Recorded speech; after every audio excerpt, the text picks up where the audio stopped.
In the cool night air, a spark buries itself like a worm into the heart of the tree, chewing burrows into its ringed pores. Occasional embers leap into the open air, trickling down like rain, landing on the bed of pine needles below. Each one, another potential spark in a forest of fuel. Fog sets in. The forest slumbers as stars in the night sky turn and cold fire unfurls across the firmament. Hi everyone, welcome back to Metanoia. My name is Carrie Jane. I am writing a science fiction fantasy novel about the journey of the soul, but I also write about writing. I write about books that I like. I write about all kinds of things. I am also a numerologist. Here on YouTube is where I share my numerologist practice the most. And today's video is brought to you by Erkkila, the author of American Fire. This is the fourth take of this video. I have been terrorized by very loud planes and crows. I hope I get through it. I hope I get through this video. I have been wanting to share this with you for a long time. There's a lot that I want to say about it, but I don't want to spoil all of it either. So I'm just gonna give you enough to pique your interest, and we'll move on to the next thing, and hopefully by the end of this you're willing to check this book out. But I'm just, first of all, I'm very grateful that I encountered Andrew, who reached out to me on Substack after I was inquiring for books, for people to submit their books to me for consideration to share on my channel and to share on my Substack. I have like a whole to be read pile that I am working on that I would be happy to share with you guys, but I would rather take this opportunity to share lesser known authors. I would want someone to do that for me, and especially after reading this book, I was reminded about the unfortunate, sad reality of all the artists out there, not just writers, but all the artists in general, who have real talent, who are just very good at what they do, but I will never find out who they are because they didn't hit the algorithm just right, or they don't have the right networking connections, or they just don't have the time to pursue their craft. There's so many reasons for that. And it makes me upset. And when I, every now and then I come across a person such as Andrew, who is very talented and writes very well, and they deserve more recognition. So I hope this video, finds the right person. Thank you so much for being here. Welcome new visitors, and welcome back to all of you who have been here a while. One of the reasons why I was drawn to this book is because the current chapter that I'm working on in Metanoia involves fire, so I wanted to be reading something that put me in the right headspace, for that particular element. Of course, my book is completely different. My oddball fantasy novel is utterly and completely different from this kind of fiction. But nonetheless, it was still very useful, and it delivered. It sure did deliver in giving me like the right imagery and giving me ideas for the kinds of things that you talk about regarding fire. So also for that, thank you so much, Andrew, for not just giving me a good book, a good read, but helping me in that regard. A quick side note too that I want to mention, because a lot of you are from different walks of life, and some of you really like gaming. If you ever played the game Firewatch and you really enjoyed the setting, of course Firewatch was a different plot, it had something completely different going on, but if you enjoyed the setting of Firewatch and you found that kind of enchanting and interesting, definitely buy this book, first of all, which will be linked in the description and hopefully the comments if I get to it. To start off, what I deeply appreciated about this book was the real characters. At some point, you have a veteran combat nurse that was struggling with suicide. You have a woman trying to contend with an all-male crew who are contending with also just actual fire and its horrors. It's like hell, they're in hell. they're savage, and you have like a boss who is also contending with their own mortality, and I think that his daughters don't, talk to him. They're just very raw people in a very raw setting. So I deeply appreciate that. You have to have a sense of humor when you're reading this book. There's one character in particular, Junior, but honestly it's kind of all of them too, that is just out of pocket from start to finish, in the best way possible, of course. But I found myself laughing a lot for most of the book. I appreciated that. And you can read the description of this book in the link that I will provide. It will offer you, the typical summary. But this book is basically just about a woman named Tanya. I think she's about 30 years old. She's on a hotshot crew in New Mexico. And she's contending with all kinds of stuff aside from fire. She's working through what I think a lot of people at that age are working through in her own way. She is estranged from her family, her fundamentalist Christian family.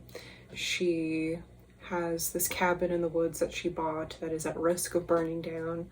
So there's a lot surrounding that as well. But honestly, the most important thing that this book does is bring awareness to what hot shot crews are and what they do, because I didn't even know what that was before reading this book. I think there's probably a lot of reasons to that. When you look at the news about wildfires, they don't specify the class, the organizations of firefighters. They just call them all firefighters. And I, grew up on Long Island, the suburbs in New York. We never had to deal with fires before. It's only until recently, in moving to the West Coast, that I've had to face wildfires. So for me, I know that's my personal reason. If you grow up in a sleepy suburb away from a forest, then this is not something that you're really aware of. But I wish I could convey the respect and the appreciation and the admiration that I have for people who are capable of doing this kind of work, but nothing I say I think can actually do that, at least not off the cuff. I have always respected firefighters, of course. These are people who are actually serving our country. This is the sort of Marine Corps of firefighting, if you will. And thank you so much for, risking your lives and doing what you do and being who you are, because nobody else can do that job. And thank you, Andrew, for, telling this story so that we all know now as well. I think if I had to critique this book at all, I will just mention that I think there was a formatting issue or something, I'm not really sure, but there's no quotation marks in this book. And the way that it was written, it was easy enough for me to follow when people were talking and when people were not, for the most part, but it was also a little bit disorienting. And I think that I'm not really sure why it was like that, but when you're self-publishing, I think something happens with the formatting and you have to do funky stuff to just get it to print and get it to people's eyes. So not a big deal at all. And also another thing was I thought I was reading from a man's perspective until for a while, for too long, I think. I don't know really when it was where I was like, oh yeah, duh, no, this is a woman that I'm reading about. I think there's a few reasons about that, probably. One of them being that it's really hard to write the character that you're writing in the opposite gender. This is something that we all struggle with. I don't think that I could write a male character well at all from first person point of view. And my thinking, and this is just my opinion, I think somebody will say something different, but my thinking is that everything that was talked about would be in a woman's mind. I think it would just have been written differently. The kind of stuff that's happening in the book warrants the style that this book was written in, where it is a lot of action. There's just like a lot of stuff happening all the time. So typically when there's a lot of action in a part, you're using shorter sentences. You might be very poignant, very sharp, like in your descriptions and the way that you're talking. So that makes sense. But that was for, I think, better part of the novel, where things were kind of short, sweet, and to the point. And I think this is, again, is just my opinion, everybody is different. When you're reading from like a woman's perspective, it's a little bit more fragrant. The sentences are longer, and it's less like cut and paste. I don't know how else to explain it. I think that I could just perhaps provide examples, but I wouldn't change the kinds of stuff that Tanya was talking about at all. This is the stuff that, yeah, women think about. And that's just my 2 cents on, a woman reading, a male author trying to write a female character, which again is extremely hard. And I think I speak for all women when I say I appreciate that you didn't like reduce us to our body the whole time. That is, I think, pretty common, and you didn't do that at all. Yeah, so that's just like the only feedback, the critiquing that I have regarding this book. Everything else is fantastic, and I want to wrap up this review with a part that I really enjoyed that reminds me of like the broader scope of metanoia personally. This is when Tanya is like, I guess, reflecting on, her father in the past. She says, "Then I think of my own father's words. As a young girl, I once asked him if he was afraid of death, and he said, death was just a passage from awareness into oblivion, but you don't feel anything when it hits. The thought, meant to reassure me, only scared me more. A person could be dead for years and never know. The vision of the woman fades and the music leaves, and I know nothing belongs to me." Yeah, that hit close to home.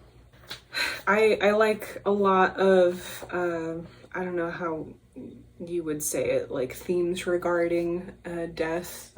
The quote in the beginning of every video that I have here is by Chief Seattle, where it's like, there is no death, there's only a change of worlds. And so I like, reading about what people think about death, their relationship to death.